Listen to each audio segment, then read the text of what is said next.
Well, these are always fun to do because you have two guys here who have been in the trenches, who've started from nothing, who have been through all the pain and suffering of starting a business and then making it through to the other side, or partially through the other side. And so what I thought we would do to start this off is I'll ask them to introduce themselves. Actually, no, let's not do this. I'm going to ask you a question. And then we'll have microphones here so you can go ahead and ask them questions too. So here's the first question. Why the University of Utah? How did that happen? My goal was to run small companies from my basement. That was ultimately my goal. And I had set that up.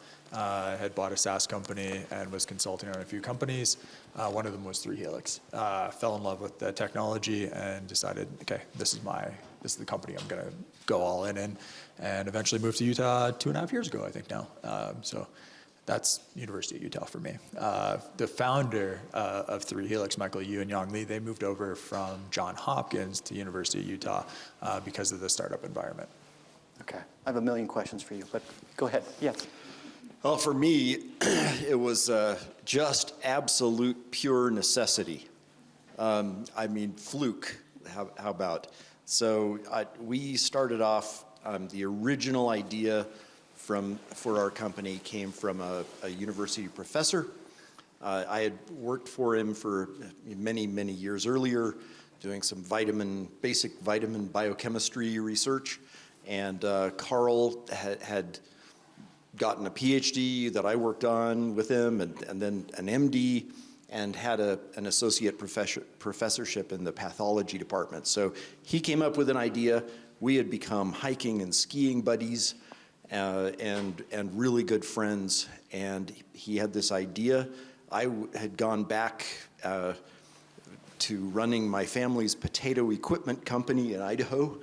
And so you can see the link between molecular biology and Totally. and spuds, I'm sure. Perfect tie.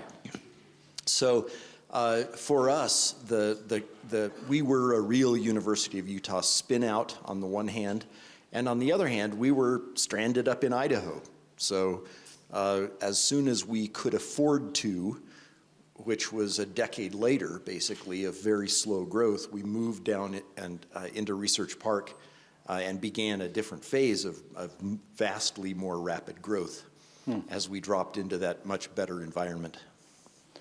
I mean, a lot of people in the audience are thinking, I think I want to start a business, or I think I have this idea that is worthwhile enough to create. For both of you, you've somehow decided to make that jump to be an entrepreneur. When did you know you wanted to do that? And can anybody do it? I mean, I knew very young that was going to be my career path. I don't think I've had a real job since I was waiting tables. I say real job, not an entrepreneur job. Waiting tables in first year university. From there on, it's always been flipping houses, starting companies, selling those companies, and ultimately that's just what I wanted to do. It's not because you want to have more of a life or like control your own hours and whatever all that garbage is, but it is because you have a passion of building things for me. I want to build something. I want to be able to look at something that I've actually built where people come to work and can build their families and be proud of that, right? So I think you see Kelvin walking around here. I'll always think that when you make the transition to be a mayor from running a company, that's pretty a natural occurrence to a builder. And that's something that I look forward to doing at some point too. Yeah, and in proof that we are all different and come at this from radically different directions, I didn't know ever that I wanted to be an entrepreneur. I didn't know what the hell entrepreneur meant. It was, for me, it was really more like, I was a kid growing up farming, moving irrigation pipe, and those were all my early jobs, and then construction but my father launched a company when he was about my age and made all of his money in his entire career, made all of his money between, say, 65 and 90, right? Pretty pretty bizarre, pretty cool. I was already, an adult, or thought I was at the time. And, so watching that happen, I realized that, and I had studied some chemistry, and I got a job. I worked at a mine for a while doing analytical chemistry. But you work your entire career for someone else, and maybe you do great work, and you help a lot of people, and the world needs all kinds of workers. But the fact of the matter is that if you take big risks, and you're lucky, and you have the right partners, and you do all of the legal stuff correctly, IP and corporate structure, all of that. If you do it all right, it is vastly more rewarding financially, and can be more rewarding, although agonizing, as a career path. So the next question, and if you have the chance to ask questions as well. So I think we have 2 roaming mics out there. So if you have a question, just raise your hand, and we'll I can't see you, so maybe you can help me. People always want to know, like, the worst day that you have had as an entrepreneur. I'm going to ask you also another your best, but tell me about kind of your worst day as an entrepreneur. I know mine. It's like vivid in my memory. We had a lead investor lined up, and then SVB went under, and they canceled all their investments. And at that point, I think we had maybe 3 months of runway left-ish. And I just lied down. I was like, oh, well, 3 Helix is dead. Went upstairs, had a drink. It was like 9 a.m, and called it a day. And at that same day, the best day, I'll finish here. The best day, it was actually probably later that day, we had our lead investor, BASF, called like 2 hours later. And I just looked up and I was like, holy shit, there's some weird stuff going on in the universe right now. But they went from like the lowest low to the highest high within like 2-3 hours. So yeah, I had a drink, then sat down at my computer and continued working. It was a rough day. The lowest of the low for me was after 20-some years of just pounding away, gambling the entire company on the next product over and over and over again. So we bootstrapped. We didn't raise any capital. We went from product to product to product, starting with super simple products and harder, ended up with this product called the Film Array, which is the BioFire product that bioMérieux now sells in $2-ish billion a year last year, something on that order. But that product was, I don't know, orders of magnitude harder than anything we had ever done before. And we had gotten, we had pre-IDE meetings with the FDA, we did a clinical trial, we submitted that clinical trial, and they came back and said, well, this study was underpowered. We had meetings. You guys approved this study. Yeah, but it's underpowered. And our thinking has changed. And I laid off 1/3 of the company. And we restructured, and we had to, because we were starting to ramp up, we were going to sell. And flu season, it was a respiratory panel for pathogen testing. And flu season comes kind of once a year. So that meant we reboot and we start again a year later, and we do another whole clinical trial, 4 to 8 times more patients, more expense, more everything. So that was the worst day the day of the layoff was the worst day of my career, maybe of my life, where a ton of really good people that a lot of them we had hired scaling up, thinking we were going to take off, and we just had to hit the brakes or we would have been dead.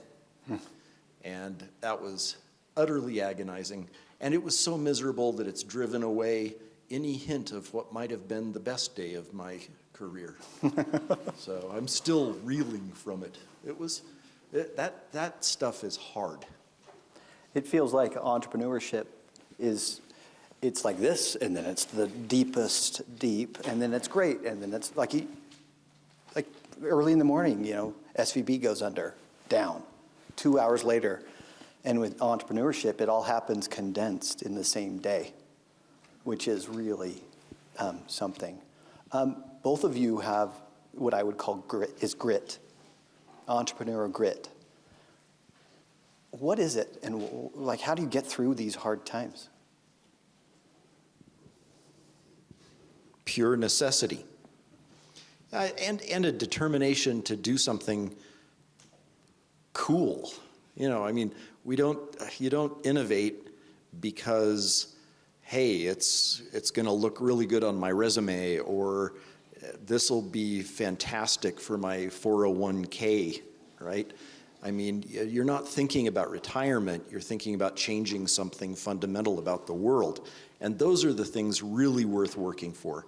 And that I feel like has been the coolest. So there is not a fantastic day from my career, but in fact, it is the pounding away at difficult technical and relationship challenges, the sort of cumulative effect of building the right kind of team and going after something incredibly hard and accomplishing it. That is just super powerful and worth it. Yeah, I mean, the grit comes in terms of like nothing goes right always. You know, you're never going to have like a smooth day or a smooth week. And Chad and I, who talked earlier today, we were talking last week, I think, and we were just saying like, holy shit, like it's, I can't even remember what happened that day, but the two of us had two good things, and then the next thing just came crashing down within like 15 minutes. So that grit comes up on a daily basis for sure. But why do you do it? What's the goal? I think maybe we could take a different look from it in terms of at 3 Helix, we try to celebrate those little wins, whether it's like a cake for getting good data or going out for lunch because, you know, we signed a contract or we got a contract draft, right? Because we know everything's not going to go right. So we try to take the time and let the team enjoy those wins, and we intentionally do that at 3 Helix always. And now I see myself giving that advice to like random people in life, like, oh, look, that was pretty good. You should go celebrate that, right? And like sending people a gift card to, you know, whatever, go celebrate with their families. So there's that. And then the other side is just making sure, like, I just don't like losing. So that's like something that I just despise doing. So, you know, before our last round, you know, my house was fully mortgaged. My credit cards were fully tapped out, hadn't taken a salary in like 8 months. And I think I had like maybe $2,000 left, and then convinced my wife to move to Utah and use that $2,000 to pay for the moving truck. So, you know, there's definitely times where it's very, very risky and you're all in and, you know, everything has to go right. Otherwise, it's just going to fail and you have to restart. So there's some grit example there. Tell me, how have you, through that all, how did you manage your relationship with your family, with your wife? How did you stay, you know, like a unit? Like how did that work? How has that worked for you all? I mean, you got to thank your wife. I mean, number one, right? I mean, the fact that they believe in you and believe in that support system. So there's at the World Trade Center, and forgive me, I'm completely blanking on her name right now. We sat back on a flight from the trade mission to Korea and Japan last year, and her and I were talking about the silent partner, and the silent partner is your spouse. Right. So this week, I think I haven't been home before 2 this week yet in the morning. And, you know, my wife, I woke up at 9 this morning and I was on a call at 9:01 from my bed without the video camera on, though. You know, and grabbed some coffee, and then I headed out and I told her, I was like, oh, I got dinner tonight, so I won't be home till after, you know, dinner. Right. And her face was like, oh, like what a, like you could tell she was pissed. But she didn't say anything, right? She just said, okay, sounds good. We'll see you tomorrow. And that silent founder, whatever you want to call it, is so fundamentally important to you being able to do your job because they take care of literally everything else, right? So can't thank my wife as much as possible to be able to allow me to do what I do. I think part of life is about figuring out what you're good at and what you're not good at. I'm twice divorced.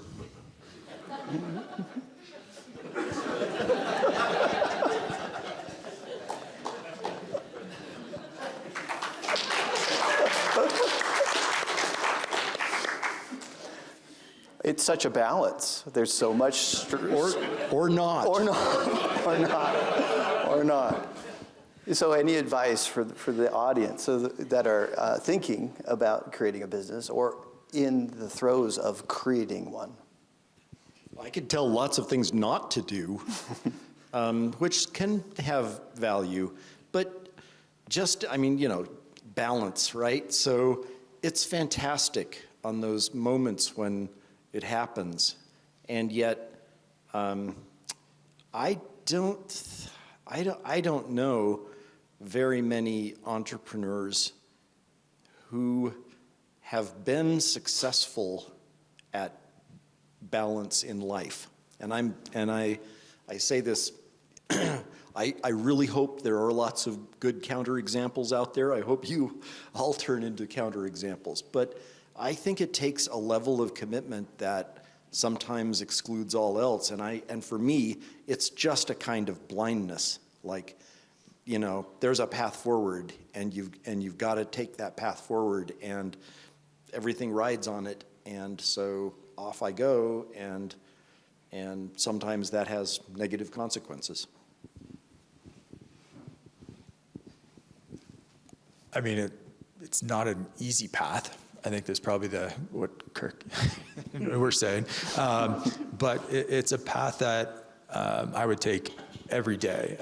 There's moments, and like I said, there's moments that you can look back on, and those are happy moments, and you should celebrate those moments. Three Helix was a small company when I joined. We were like 3 people and maybe worth 100,000 tops. So at that point, it's very tiny, it's very abstract to think about like how you can grow, and we bootstrapped for a while, and then we ended up raising some funding. And I remember that meeting very vividly, and I wasn't celebrating. The team was all celebrating. They had champagne. They were super excited. I just had this cold sweat about committing to the investors that I was going to do what we said we were doing. So very weird sensation. I thought I was going to be celebrating. Wasn't. But I looked back and I looked in the room, and there was 11 people sitting there, and I was like, oh, okay. This is what we're here for. We're here to build. We're here to give these people an opportunity to have a life. And that's what really drove me to kind of build that out. So, yeah, I don't know if that answered the question, but just great. Just some thought process. I love your candor, both of you, because this is the truth, right? This is entrepreneurship. And people don't hear about it all the time. I could see in your eyes, Kurt, as you were describing your desire to change something, that it was deep. And how has that driven you? Because it seems like it has. Absolutely. I mean, we started, before most of you were born. Molecular biology was just brand new. That human genome hadn't been deciphered yet, and then the human genome was deciphered, and it still gave absolutely no clue to how all of our cells knew how to be cells. And then there have been a series of discoveries after that have told us about cellular programming and epigenetic, right? We thought DNA was A, T, C, G, and turns out there's writing on the writing. And literally writing on the letters of DNA. And all of this has been so absolutely delightful to me. From the very first biochemistry, I come from Idaho. Guns, bombs, rockets. For me, that was chemistry. And we also had a nuclear lab, so big bombs. That was chemistry and physics to me. And then I managed to scrape up enough money to go and take a couple of years of chemistry in my first bout with school, which took decades.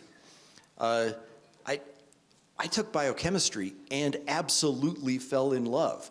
This is how we work. This is how every organism on our planet works at the subcellular level.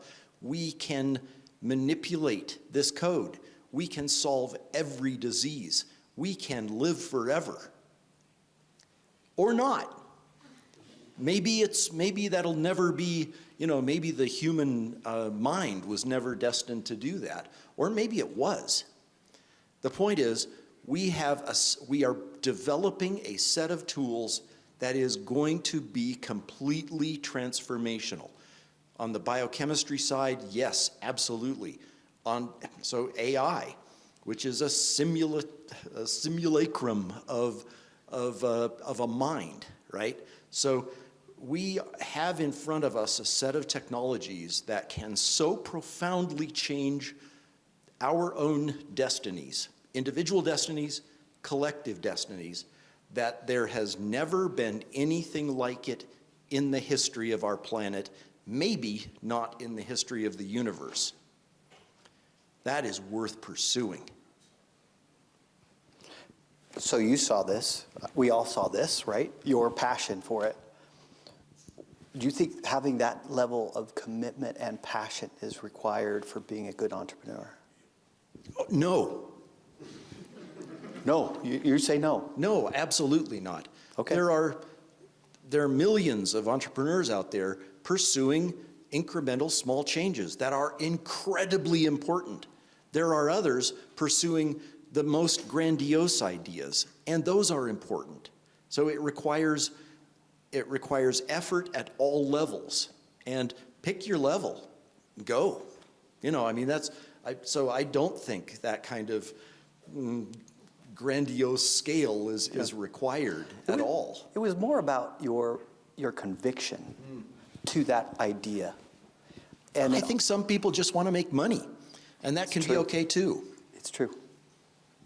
Thoughts? I mean, for me personally, it's not about the money. It's about, it's about building something. And my first company, I was coaching swimming. I was one of my companies coming out of university, and we built a multi-care dimensional healthcare facility where we had doctors, naturopaths, physiotherapists, all under one roof, plus coaches. I was making more money doing that.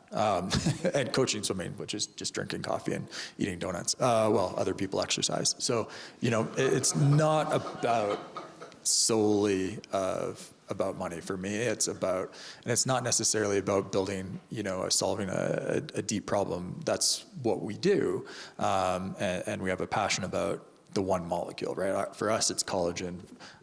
We go down that, and we think Linus Pauling actually thought collagen was DNA first. There's the genetic code. So it's a fine molecule, really. It holds us together. Yeah. Well, then DNA, PCR got invented, and everyone forgot about collagen.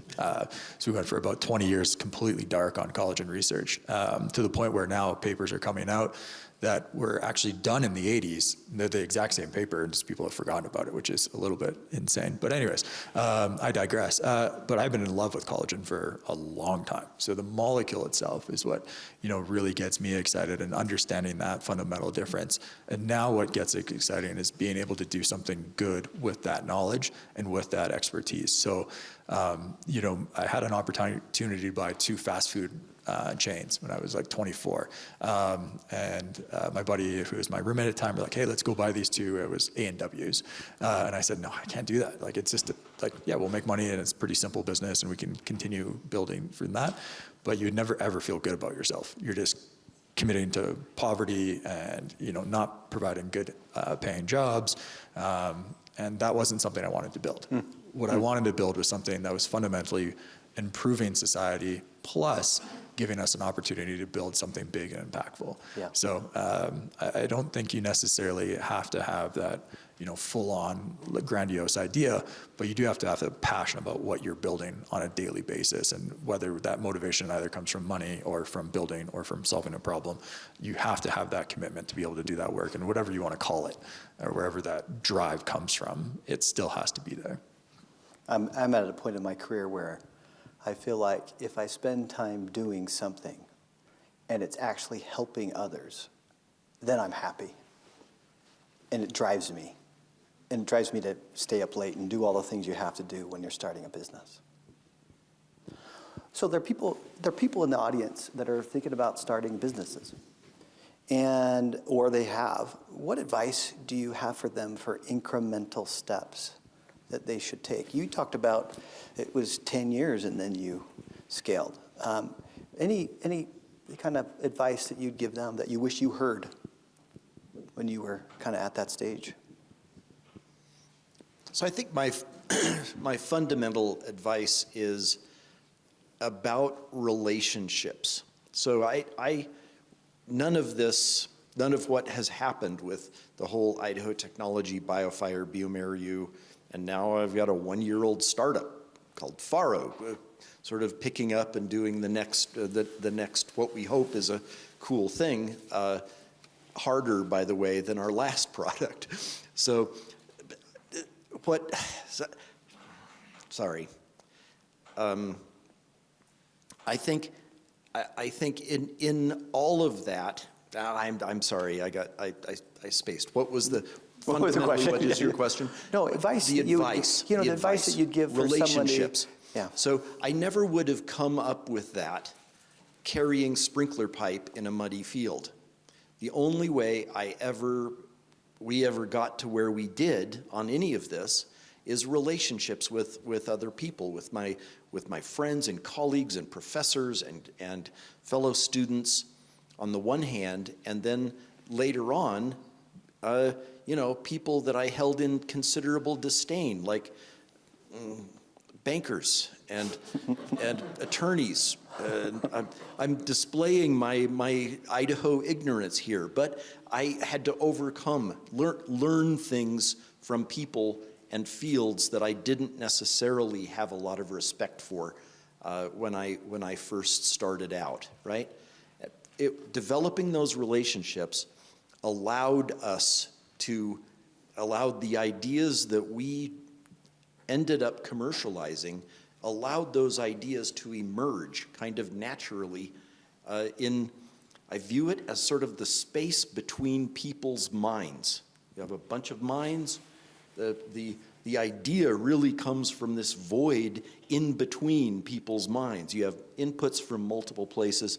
That's abstract, doesn't help. But without building the right kinds of trusting relationships, it's very difficult to get to an idea that will turn into a powerful venture. If you do it all on your own, then you're a Tesla. But most of us mere mortals require relationships and collaboration. I mean, I think like to follow on that, one of the best things I did was put together like our corporate board almost like as soon as I became CEO, I put that in place. And those gentlemen are still on the 3 Helix board today. And super helpful. They can teach you things, pull people, and you never know exactly what you're doing, right? A lot of the time you're learning as you go. And one of those gentlemen, his name's Michael Fugman. He's, I think, 78 this year, in that range. Anyways, he can still beat me in golf. He's just fantastic athlete. He still runs a 4-hour marathon. But he always tells me this is your next PhD. Right, so a lot of people are graduate students and have done a lot of science, but that doesn't mean you know how to run a business. So everything that you're learning today is the next kind of learning position. And you walk into a room, you think you know what you're doing, and then you start talking to people like Kirk, and you realize, oh, I don't really know anything at this point, and please tell me what to do, right? And I think a lot of having that humility to ask for help and to know when you don't know, and to know the things that you even really don't even know that you don't know, like on that learning curve, right? A lot of the time, I think we feel like we need to be at that far side. In reality, we're probably way far over here, and we think we're over there. Yeah, right, exactly. So finding those people to be able to ask the question, having the ability to understand that, yes, I have no idea what I'm doing, and I need help, and I want your advice, and tell me that. And listen to it, and listen to everybody. You don't actually have to do exactly what they say, but finding that information, pulling it in, and then think about it thoughtfully, making the action that you think is best for your company, and then living with the consequences. Sometimes you're gonna make mistakes, for sure, and we all have tons of mistakes. But getting that information from outside sources, and it can be from a lot of different, I talk to different CEOs constantly that I look up to, and I'm like, hey, how did you do this? And often they're like, oh, I almost made that mistake, and I'm like, oh, I just made that mistake. Sure. Like, okay, how do we go back? But it is very, very important to be able to understand that you don't really have that experience that you're doing today, and you just have to learn it. Questions from the audience? Yeah. Can you hear me? This is better. Can you hear me? All right. So I've heard it talked around a lot, but not explicitly mentioned, this idea of values, morals, ethics, and how culture supports those things or doesn't. So in your experiences of running businesses or multiple ventures, how do you reconcile all those things? How do you build teams that have culture? And have you ever run into like a moral or ethical dilemma that the culture supported you stepping away from a venture or something to that degree? I mean, so one of the companies I was involved in first was very intentional about their culture, and it used to drive me insane. And they had like vision boards and all those things, and that's just not who I am. So, I used to laugh at that and just not show up. And I was one of the founders of that company. But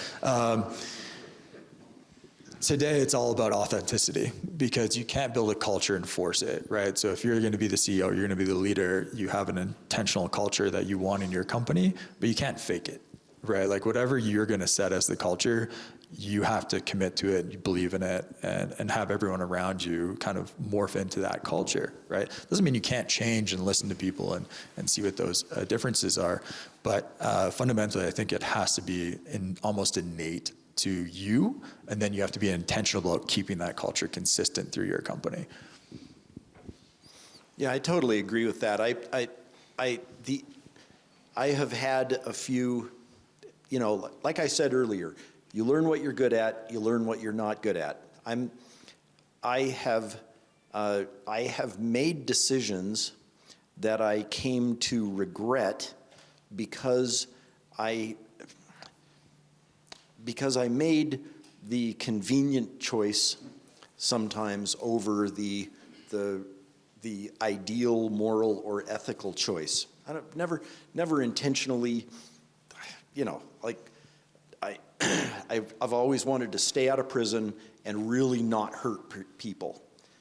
But I've still done and said things that I came to regret, that were outside, in retrospect, my code of ethics, especially as the world has changed and my code of ethics has changed with it. And I look back at that guy and I say, screw you. And I wish you could go back and undo some of those mistakes. But of course you can't, and you live with it and you move on. But the cool thing about the world, in my view, is that in general, over the course of my life, the trajectory has been good. It has led to more equality, more acceptance, more diversity, more of a lot of really good things, and I have been part of experiencing that, including my own mistakes in the past. So that's my take on it. I don't think anyone ever lives a perfect life, but I think, and you cannot create a perfect culture at a company. What you can do is adjust and try to take a moral, ethical track that gets you to a place that does the most good for the most people. So you both talked a lot about grit and having this kind of incessant drive to move forward and power through challenges.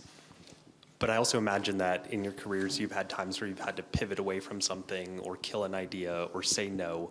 So I'm curious, how do you balance that need to move forward and that drive to push through challenges? How do you balance that with not losing sight of when you need to change? And do you ever get trapped by that drive into, maybe getting caught in your sunk costs and time and maybe moving forward on something that you shouldn't be? Can I take the first shot at this one? This is something that I have gotten so much better at over time. I used to believe in myself. I no longer do. There are times when I really think I am positive the right direction, whether it's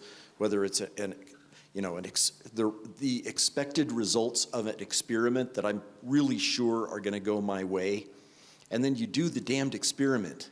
Sadly, if you knew what it was, well, then it wasn't really an experiment. So the experiments are go your way or not, and what I've realized more and more as I've just failed more and more times is when somebody else has a contrary point of view and their way turns out to be right. What a glorious thing. You know, I used to be more invested in my own viewpoint, and I'm less and less and less invested in my own viewpoint, and more willing to say, okay, we're gonna try the experiment that I want to do, but we're gonna hedge our bets as much as possible and open up these other avenues, because more minds are almost invariably better than one. I mean, I might still be in that growth phase. But no, I think what you have to look for is what your ultimate outcome is. So I don't think you go into an experiment or a company saying, I'm going to prove molecule A works, right? You go into the component of, I want to build a company to solve this problem, or I have this molecule and I know it's going to be able to do something, and I got to go find what it's going to do, right? You can come to it at two different approaches. Traditionally, more people are trying to solve a single problem. 3-Helix has a molecule, and we're finding where it fits. So if you look at that way as your ultimate goal versus trying to prove that single experiment is the one that is the pathway forward, or that single molecule is the one that is the pathway forward, that takes that pressure off a little bit, right? And then we talk a lot about designing experiments to come into the answer of whether we want to push forward with that experiment quicker, faster, cheaper, and deciding what's failing. But I still fall into the trap of, I really want this one to work. And we're going to take a look at it from a few different ways. But ultimately, again, it's like we need to understand the goal is to create, it sounds cheesy, but the best 3-Helix, right? The goal isn't necessarily to solve this single problem or to get this molecule to market. It is to get to the company to the next stage. It's the building mentality for me. I hear people, I'll just jump in here quickly. I hear people talk about, I got this idea, or I built this thing, and they think that's it. The truth is, you have that idea, and the odds of it being right aren't good. So the need to change constantly to find the right customer who actually wants that product and really wants you to solve that problem for them takes a long time. I've had companies where we were, for 3 or 4 years, a product in search for a customer. And it's just constant failure. Like, nope. Oh, wait, this might work. So I think it's that I teach a product management class in the information systems program. We spend a lot of time on product market fit. And it's that constant iteration to find what works and the willingness to change that's so important. Questions from this side? I know we've been on this side a lot. Oh, here we are. Thank you for your guys' insight. It has been really inspirational to me. I am a PhD candidate in biomedical engineering. I'm planning on starting my own business after I graduate. I have a provisional patent in place, and I have ideas for working in a lab to get some other ideas that I have rolling so that I have more data to work with and apply for grants in the meantime. But what would you guys recommend someone in my position that's graduating from a PhD that doesn't have any savings to do, like the next steps for someone who is interested in starting their own business? Well, I can address that from just my narrow point of view. Beans are really inexpensive. Potatoes are very inexpensive. It doesn't really cost all that much to live. And it's worth taking ideas as far as you can on your own to the extent you can, right? So you don't come out of a PhD program. So first of all, you've been in a system of slave labor for many years. And it can't get any worse than that. I would agree, yeah. Yeah, I mean, it's pretty much literally true. So figuring out how to go forward with your idea in a way that is doable, that will get you where you need to be in a practical amount of time, to be able to start raising capital or to, get the capital you absolutely have to have and no more if you have to get capital. Live as inexpensively as you possibly can.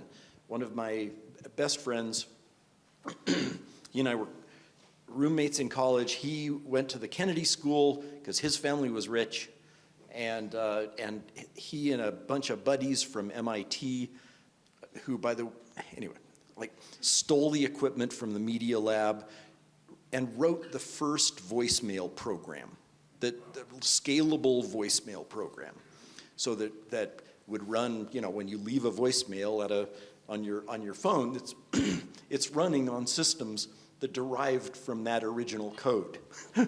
So he and his buddies launched this company. He named it Boston Technology. He had a lot of money to work with. He had a reasonably wealthy family. He was in the Kendall Square in Cambridge, and there was money flowing from all directions. And he was able to grow it there in that incredibly expensive environment. And retired a few years later to build a national park in Mozambique. So one of the best guys in the world.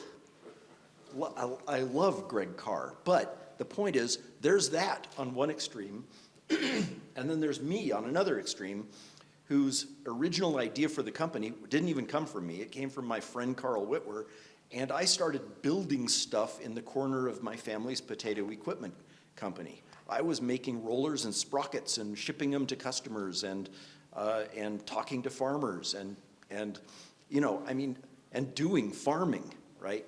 Our situation was incredibly humble. I was at the extreme other end. I ate beans and potatoes.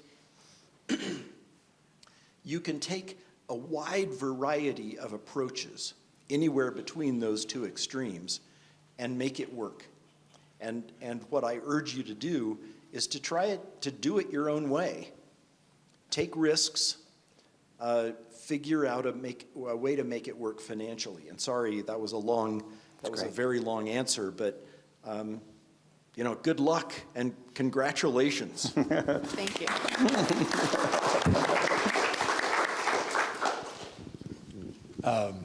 Maybe just a story. So I went to med school and dropped out, as any good PhD student starts an MD and fails. No, it wasn't for me. And I dropped out. I came back to university and I talked to the professor I did my undergrad thesis with and said, hey, I'd love to do a PhD. And she said, okay, cool, but no companies. And I said, yeah, no, of course.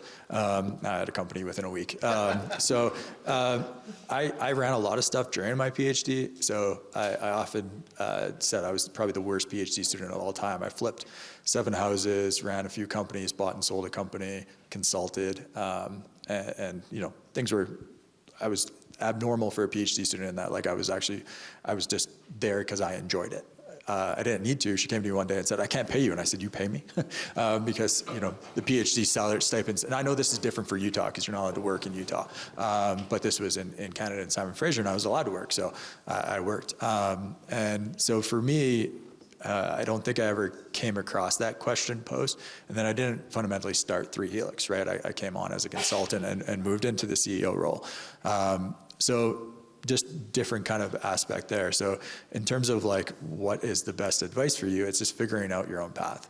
There's so many ways to do it, right? There's grants, there's angel funds, there's high net worth individuals, there's all of these different sources of capital that you can get.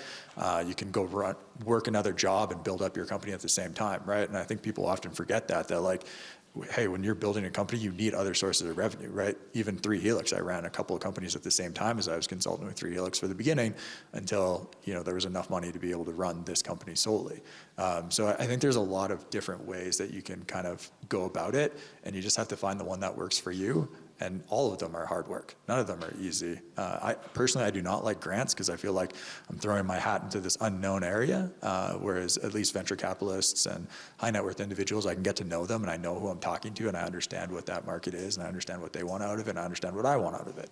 For the granting agency, sometimes I feel like, I just have no idea who I'm talking to. I have no idea who's judging me, and it is a little disappointing on that side. But, traditional academics, grants maybe make more sense. So fully up Yeah, to those. let me weigh in on the other side of just that issue. So at BioFire, we were total fans of grants. The final product that we developed, we ended up landing about 32 million total in grants and military contracts, because it had some military applications as well. And that non-dilutive funding was absolutely crucial to getting to a product. It funded some of the clinical trial work that I talked about earlier, being very, very expensive and almost killing the company. So I think that kind of, the main value of grants is not necessarily the funding. It absolutely strictly enforces a process of working out in detail what you're going to do, the timeline. You have to come up with a scientific project plan, a scientific justification for the research. And in the case of SBIRs and other commercialization type grants, an end product that has to make sense to a set of reviewers, right? So it's like free information from the reviewers. Is this a good idea? Should we be pursuing this or not? And it was a huge benefit for our company. We got our first grant in the mid-90s, and it began us on a period of really accelerating growth until we sold in 2014. So diversity. I mean, you can either... We got a grant as our starting point too, but I think at this point now, sometimes I question whether the reviewers know what they're talking about. And whether you outlay it out in the right organization, either it comes from pharma companies or VCs, you still have to go through that process. It just depends on who's listening to that process on the out point. And personally, I'd like to know who's I'm talking to. So relationship building, I'd rather be able to talk to that scientist multiple times and be able to communicate in person on that kind of thing, especially from pharma companies. Because 3 Helix right now is funded through strategic partnerships, right? That's who funds 3 Helix. So when we have those relationships, we get to build those networks, we get to build the relationship to be able to get the funding from those partners, and then it's a direct line to commercialization. Well, we are going to do one more question. And first of all, thank you for your candor, and thanks for spending the time with us today. It's so refreshing to hear the truth of what it's like, and hopefully it's inspirational for folks to go, hey, I can do this. Final words, final pieces of advice, final thoughts that you'd like to leave with this group. It is. Along the way, have fun. I think whether it's stuff that you were talking about, celebrating victories in a excuse me, sorry. Part of getting old is chronic cough for me. I don't know how that happened. Anyway, so having fun when you can. Both in your personal life, to the extent you can manage a balanced life, but also as part of corporate culture, as part of company culture, celebrating victories. I read this article. It came from Gaming Theory a long time ago, pretty well studied. Basically says, if you want to get the most out of people that are working with you, give them 10 honest praise, comments of praise for every one negative. Otherwise, the negatives aren't even heard. If all people hear is a constant stream of negatives, it's like me and my mom. It just washes over me. Sorry, Mom. But 10 to 1. And I think it should be something like 10 to 1 on fun versus kind of, cracking the whip. There is no reason to go through life and have it not be fun and exciting and wonderful. And so my final piece of advice is get out and have some fun. I'm going to take a different direction. So one of the things that I think that I struggled with the most is hard conversations, right? And you have to have them on a daily basis or a weekly basis. And getting good at having hard conversations and a skill set to be able to have those conversations with the people around you is like super important. It's because you can get things done quicker. Instead of avoiding those conversations or avoided situations, you can just have the conversation, move on, and go with it, right? And then the last part is listening to your gut to have those conversations. Because I think obviously we avoid sometimes when we have a hard situation that we have to deal with and we have to go forward with. So knowing and having those tools to be able to make those decisions quickly, honestly, and with your moral upstanding, so you don't put yourself in that position to have regret on those things. That's I think the last piece of advice is having those, and honestly, YouTube helped me a ton on that. Well, Mike and Kirk, everybody, thank you.